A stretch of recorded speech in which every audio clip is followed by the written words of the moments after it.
With today's sermon in our series, Exodus, Set Free to Follow God, here is Senior Pastor Mark Rader. Well, I had some mixed emotions about preaching from Exodus chapter 18, and the reason why is because I have kind of I'm not sure it's a love-hate relationship with this passage, but I certainly had some questions about it.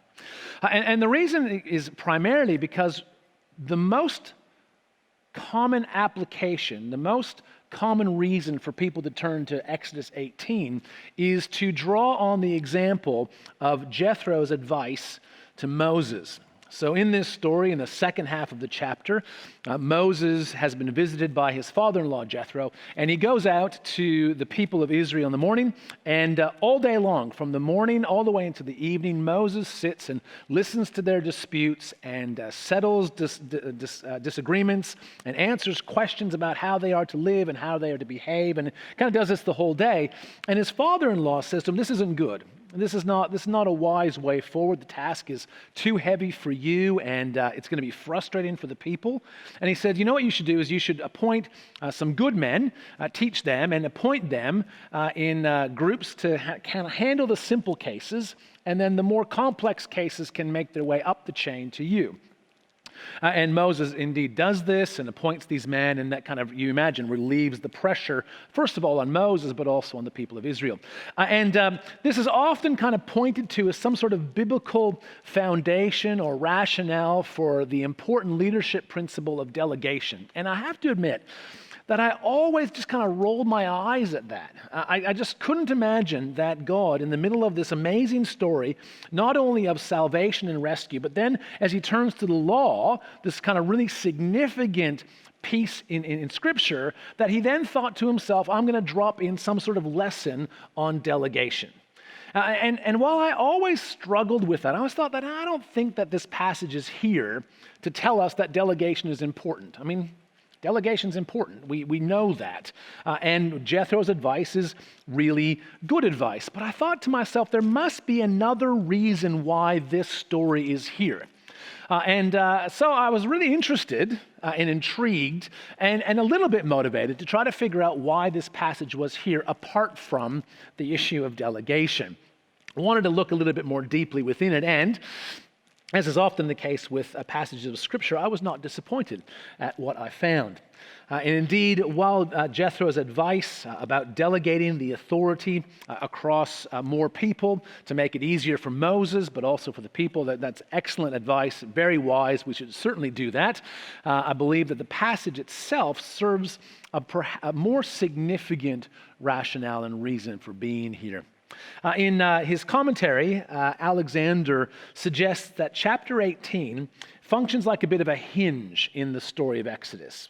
It functions as an epilogue to the first part of Exodus and a prologue to what follows. So what has preceded, of course, is the act of salvation. God has heard the groans of his people, has sent Moses, has brought all the plagues on Egypt, has brought Israel out, rescues them at the Red Sea. They wander through the wilderness for a bit. And in chapter 19, in the second part of the story, they arrive at Mount Sinai and they receive the law. And the rest of the book of Exodus is set at Mount Sinai and is related to the giving of the law and the building of the tabernacle, as we'll look at in the weeks to come. And this hinge then serves not only to kind of wrap up the first part of the story and to set up the next part, but I think it also sets up for us a really critical dynamic that's at work in the book as a whole, and that's worth taking some time to reflect on.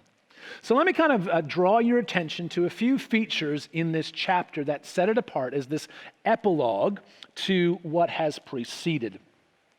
Not only is there a repetition of the good things that God has done, but we actually find that there's this contrast of Jethro, the father-in-law of Moses, and the Amalekites that we had looked at in chapter 17. So if you recall, in chapter 17, starting in verse 8, the Amalekites had come and they'd attacked the people of Israel. And Moses had stood on the mountain and he had held up the staff of God. And as long as he held the staff up, the Israelites were winning. And when he let it drop, they began to lose. And so they propped him up and kind of held his arms in the air so that the people of Israel could win this famous victory. And in chapter 18, Jethro, Moses' father-in-law, appears. And while he is also an outsider, he's not one of the Israelites at all, his response to the people of Israel is completely and utterly different than the Amalekites. And we're kind of given a little bit of an insight in the two different responses that people might have to the people of God, either some sort of conflict or opposition to, or a more open responsiveness to what God has done. In both cases, we have a group of outsiders coming to Israel. There's mentions of sunset in both accounts. There's a reference to something that is heavy. In chapter 17, it's his arms grew heavy holding up the staff. In chapter 18, it's the task of Moses and listening to all the disputes that is deemed as heavy. There's the choosing of capable men to go and fight the battle or to delegate the authority to. There's a number of parallels between these two. But ultimately what we find here in chapter 18 is this one, not the last recounting, but kind of one last recounting of what God has done. So in chapter 18, verse 1, Jethro, the priest of Midian and father-in-law of Moses, heard of everything God had done for Moses and for his people Israel, and how the Lord had brought Israel out of Egypt. So after Moses had sent away his wife Zipporah, his father-in-law Jethro received her and her two sons. One was named Gershom, for Moses said, I've become a foreigner in a foreign land. And the other was named Eleazar, for he said, my father's God was my helper. He saved me from the sword of Pharaoh. Jethro, Moses' father-in-law, together with Moses' sons and wife, came to him in the wilderness where he was camped near the mountain of God. Jethro had sent word to him, I, your father-in-law Jethro, am coming to you with your wife and her two sons. So Moses went out to meet his father-in-law and bowed down and kissed him. They greeted each other and then went into the tent. And I think this is one of the most remarkable little pieces within it. Because then Moses told his father-in-law about everything the Lord had done to Pharaoh and the Egyptians for Israel's sake, and about all the hardships they had met along the way and how the Lord had saved them. And here's the interesting thing.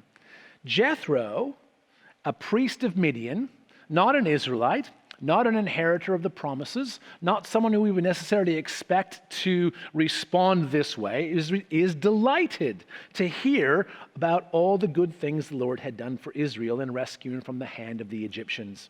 He said, praise be to the Lord who rescued you from the hand of the Egyptians and of Pharaoh, and who rescued the people from the hand of the Egyptians. Now I know that the Lord is greater than all other gods, for he did this to those who had treated Israel arrogantly.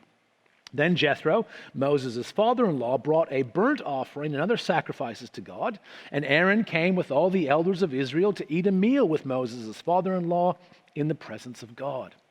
Here's this little recounting again of what God has done, reminding us of the entire first half of the book, right?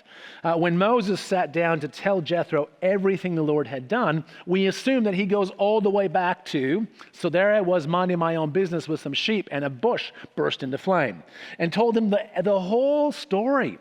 Told him the story about how Pharaoh had initially rejected their demands, and then the bricks without straw, and then all the various plagues that had taken place, and the Passover, and the Red Sea, and all the things that had happened, and all that God had done. The whole story has been recounted again in brief, and Jethro, we're told, is delighted. Now here's I think the most critical piece about recognizing this passage as a bit of a hinge in the story. Because what it reminds us is that the story is told in a very particular order. Now, I'm going to tell you the order, and you're not going to be shocked or stunned because it's obvious. But I think it's really critical nonetheless. The story is told in this order. God rescues and saves his people, and then God gives them the law. God rescues his people and saves them, and then he gives them the law. And I can see you looking at me going, yes, we figured that part out too. Right? The first part of the book is all about the rescue, and the second part is all about the law. Why is that so critical? And I think it's critical for us to recognize this because we often get those in the wrong order. We often assume, I think, that God has a law for us to follow, and if we can follow that law, if we can do that really, really well, then God might do something for us. Right? If I do the right things, if I do them in the right order, if I do them in the right way, if I'm the right kind of person, if I know the right sorts of things, if I do and say the right sorts of things, if I'm that sort of person, then maybe God might do something for me. And that's not how the story goes. God does something, and then he gives the law. And the fact that the law is the next part of the book, I think, gives the more significant rationale for what we find in verse 13 and following in chapter 18. The scenario that I've already outlined for you, where Moses goes and basically listens to the people all day long, and Jethro says, this doesn't sound like a great idea. Why are you the only person doing this? Moses' response is this, in verse 15. The people come to me to seek God's will. Whenever they have a dispute, it's brought to me, and I decide between the parties and inform them of God's decrees and instructions. And Jethro, as I've already said, says that's not a great idea. You should probably delegate that. But listen to how he describes it. If you have a look in verse 19. Listen now to me, and I will give you some advice, and may God be with you. You must be the people's representative before God and bring their disputes to him. Teach them his decrees and instructions, and show them the way they are to live and how they are to behave. Now, if you've been following the story through, we haven't had any of that yet. That's all to come in the law. I mean, there's been a few instructions about the Passover and about the festival of unleavened bread, but really it's not until we get to chapter 19 that the law, how the people of Israel are to behave, how they are to live, becomes clearer. So Jethro's advice kind of foreshadows what we're about to encounter. And then he says, select capable men from all the people, men who fear God, trustworthy men who hate dishonest gain, and appoint them as officials over thousands, hundreds, fifties, and tens. Have them serve as judges for the people at all times, but have them bring every difficult case to you. The simple ones they can decide themselves. And so there's this excellent piece of advice that in fact foreshadows what we're going to encounter in chapter 19 and following, the giving of the law. And I think that it's important that we get this order right, that we recognize that God acts first on our behalf and then invites us into relationship. So often we can reverse that. So often we make our actions the condition for God's activity on our behalf. If I'm the right person, if I do the right things, then God will or God may do something for me. And yet that's not what this story indicates at all. I mean, think about Jethro for a moment. Jethro is a priest of Midian. Another nation. We're not told which god or which gods he may have been a priest for, but we assume that he is not a priest of the Lord. He's not a priest of God. He's not a priest of the Israelites' God. He is a priest of other gods. And yet, when he hears, he hasn't seen this, but when he hears what Moses tells him about what the Lord has done, what's his response? Well, you'd say that it's almost a response of faith, wouldn't you? Now I know that the Lord is the only true God. I'm delighted at what the Lord has done for his people. And he brings sacrifices and offerings to the Lord. This is the response of someone who has yet to hear anything about the law or about how he should behave or about what he should do or about the kind of person he should be. Now, we don't know if Jethro went home and resigned his position and said, listen, I've converted, right? I don't know if he went back and changed his occupation and went into teaching or consulting or something. I don't know. We have no idea about that, but it seems to me that there's some sort of evidence of faith here. And this dynamic of God's action prior to the law is critical because it places the law in the context of relationship. It places law in the context of relationship. And what that does for us, I think, is sets us free from trying to earn our way into God's good books, first of all. But it also really changes and challenges what we are then able to share with others. Let me deal with those two things. So as I've already said, it's easy for us to flip those around. It's easy for us to assume that if I do the right things, then God might act on my behalf, that he might do something for me. And the book of Exodus tells us that that's not God's pattern at all, that God wants to act on our behalf first. As those of us who follow after Jesus, we believe that Jesus has acted first for us, that he has done something for us, that he has given us a new opportunity and then invites us into that. He doesn't tell us to be certain things or do certain things. He just invites us to accept that and then work through the implications. You see, so often in our relationships, we understand that relationship and law go together. Let me give you a couple of examples. We tend not to talk about them as relationship and law, but I think you'll figure it out. So when we get employed, right, there are certain expectations that are set upon us, aren't there? Right? I've been employed to do a particular task, and therefore I show up at a particular time and I do those particular tasks in a particular way, right? And those rules, those obligations are intimately linked to my job. If I didn't have the job, then doing those things would be strange, wouldn't it? If I showed up at your workplace, even though I had not been hired, and I did all the work that was supposed to be done, but I wasn't getting paid, and then I asked for some supervision, you kind of go, what are you talking about? You're not even a part of the team. You're not even employed here, for crying out loud. Thank you very much for your volunteer service. If you are not part of a team, you don't have to show up to training. Right? If you're not part of the team, you don't have to show up on game day. You don't have to worry about it.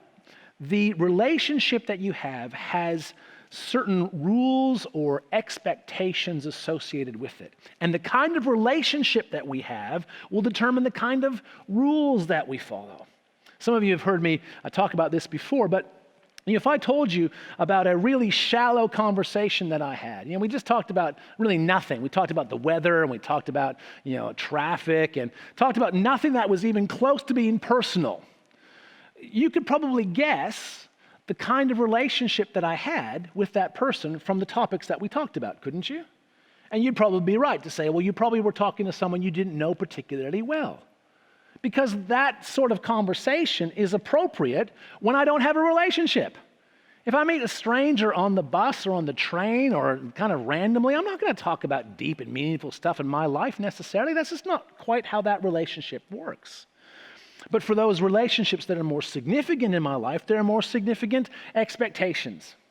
And what we have in the book of Exodus, and I think this dynamic is so critical for us, is the story of God acting and inviting his people into relationship and then saying, if you want to be in a relationship with me, this is what it looks like. That's the function of the law. The law functions to show us the expectations of being in relationship with the one true God. It was never meant to be some sort of ladder into heaven, that if you can just obey all 612 of these things, you'll be fine. If you can just be good enough, you'll be fine. That's not how God works, either in the Old Testament or in the New Testament in Jesus. And it's so easy for us to flip them around. And so this passage reminds us of the priority of God's action before we think through the implications of what it means to be in relationship with him. I think that's a critical thing for us. But I think there's also kind of an interesting challenge for us, particularly those of us who are followers of Jesus, about what do we talk about? What do we talk about? I think it's whether it's the Old Testament prophetic model of prophets harping on about all the things that the people were doing wrong, or whether it's some sort of stereotypical turn or burn kind of preaching style, right? You must all repent or you're off to hell or whatever it might be. But it seems that Christians have a reputation for talking not about what God does, but about what God expects. And we seem awfully good at talking about the things that God expects in relationship before we talk about what God has done. Now, there's a place for the discussion about what God requires of us, isn't there? I mean, if we only talk about what God has done, if we only talk about His compassion and love and His grace and never talk about the expectations of relationship, we're not particularly talking about a biblical model. Those two things go together. God does something on our behalf, invites us into a relationship of which there are some expectations. So we have to talk about the expectations eventually, but I wonder sometimes if the Jethros in our lives, those who are open to the things of God, those who might be on a bit of a spiritual journey themselves, those who might be thinking through the implications of what it might mean to follow after God, I wonder sometimes if what they hear from us is only, this is what you have to be like. If what they hear is these are the things you have to do, if all they hear is morality divorced from relationship, then that just becomes rules and legalism and Pharisees. What does Moses tell his father-in-law when they sit together in the tent? He doesn't tell him about the law. He doesn't say, Jethro, I love you, you're my father-in-law. Thanks so much for all the years we spent together. Let me tell you what God has told me about how you ought to live. Let me tell you about the changes that need to come about in your life. Let me give you 3 steps to begin to change your life to become a little bit more godly. No, what does he do? He tells them everything that God had done to rescue his people. He tells them everything that God had done to provide for them in the wilderness. He tells Jethro what God had done. And Jethro's response then is, shall we say, completely natural. He's open to the things of God, he hears the good news, and he says, I am delighted. That is amazing. I now know what God does. And because he understood that, he praises God, he brings sacrifices to him. Again, we don't know what he ends up doing with the rest of his life. We don't know whether he continued to follow after God in some way, shape, or form. But I think it's so remarkable that Moses talks about what God has done, and that's what Jethro responds to. This dynamic at work here, the dynamic between God's actions and then God's law, is a significant one for us. And yes, delegation is important. You should delegate tasks. Don't do it all yourself. That's good advice. Always good advice. But this passage is here, I think, to tell us something a little bit more significant, to remind us of the dynamic at work between the salvation of God and then the expectations of law, to set us up for what's to come when the people arrive at Mount Sinai. We hope you've enjoyed today's New Horizons program. You can download the companion study guides for each program from the Guymer Baptist Church website. Go to guymerbaptist.org.au/New Horizons.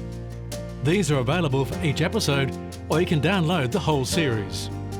Guymer Baptist Church in Sydney's southern suburbs is a contemporary evangelical church seeking to serve our local community and help them to know Jesus. At the heart of all we do is the desire to help people love God in all aspects of their lives. If you'd like to get in touch with us, you can do so via the contact page on our website or visit our Facebook page. Exodus chapter 18 includes some excellent advice about delegation. But the reason the chapter exists in the story is not so much to give us a leadership principle, but to remind us of a critical dynamic at work in the book as a whole.